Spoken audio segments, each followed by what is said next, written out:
If you're trying to automatically add Shopify customers to AWeber, this video will save you time and frustration.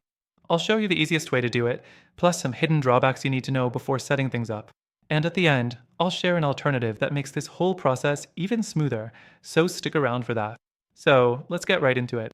The first thing, Shopify doesn't have a built-in AWeber integration ***. That means you'll need a third-party tool to connect them. There are a few options, but not all of them work as well as you'd expect. Next thing, ***Aweber's native automation tool, Automations, doesn't support direct Shopify syncing ***. You can manually import contacts, but that's not automatic. The third thing, ***Zapier is one of the most common ways to automate this ***.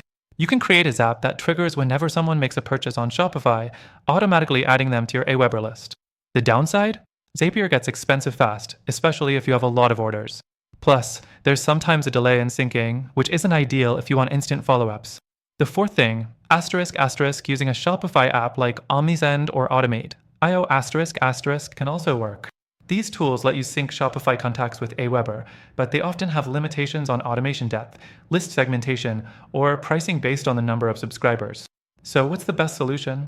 After testing all of these, I found that while AWeber, Zapier, and Shopify apps can get the job done, there's a much better way to automate your customer emails without the extra fees or setup headaches.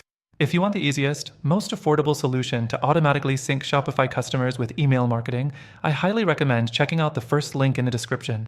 Through our link, you'll get the best free trial and exclusive perks that aren't available elsewhere. Try it out and see the difference for yourself.